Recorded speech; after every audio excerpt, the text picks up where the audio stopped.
Bonjour, dans cette vidéo, je te propose de te parler des fonctions affines.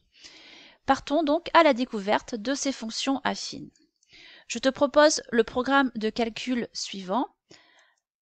La fonction qui sera associée à ce programme de calcul sera la fonction f de x est égale à 3x plus 2. Alors pourquoi? Tout simplement parce que notre programme nous demande de choisir un nombre que l'on appelle x, de calculer son triple, donc 3x, et d'ajouter 2, donc 3x plus 2. Cette fonction est une fonction affine tout simplement parce qu'elle répond à la définition d'une fonction affine. Toute fonction qui sera définie par f de x est égale à ax plus b sera une fonction affine de coefficient a et b est appelée l'ordonnée à l'origine.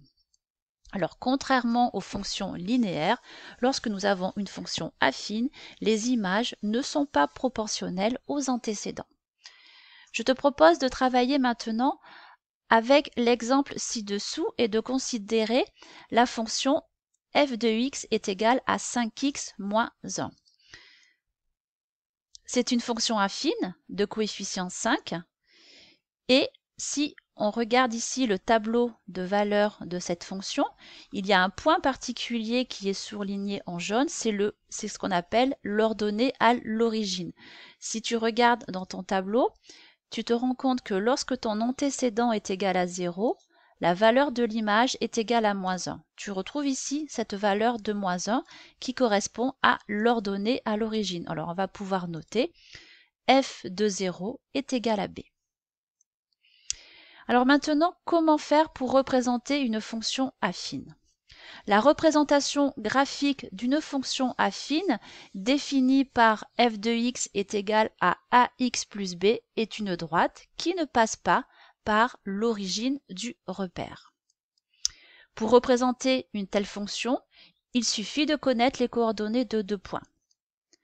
Donc, je te propose de représenter la fonction affine définie par f de x est égale à 2x plus 3. La première chose sera de regarder ton ordonnée à l'origine, c'est-à-dire la valeur de b. Ici, la valeur de b égale à 3. Donc, on connaît déjà un premier point de coordonnées 0, 3, tout simplement parce que c'est l'ordonnée à l'origine. Maintenant, on doit déterminer par le calcul les coordonnées d'un deuxième point. Pour cela, prenons comme valeur de x une valeur de 1. On va pouvoir donc écrire que f de 1 est égal à 2 fois 1 plus 3, ce qui va te donner 5. Nous avons donc les coordonnées d'un deuxième point. Les coordonnées seront 1 et 5. Pour représenter graphiquement cette fonction, donc je t'ai renoté l'expression de la fonction.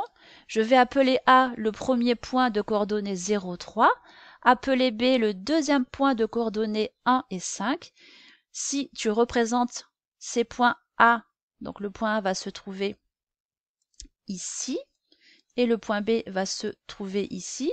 Il te suffit maintenant de tracer la droite qui va passer par les points A et B pour pouvoir représenter graphiquement ta fonction linéaire. Et tu vois bien que tu obtiens une droite, mais cette fois-ci, la droite ne va pas passer par l'origine du repère, contrairement à une fonction linéaire. Voilà, cette vidéo est terminée. Je te propose de nous retrouver dans une prochaine vidéo.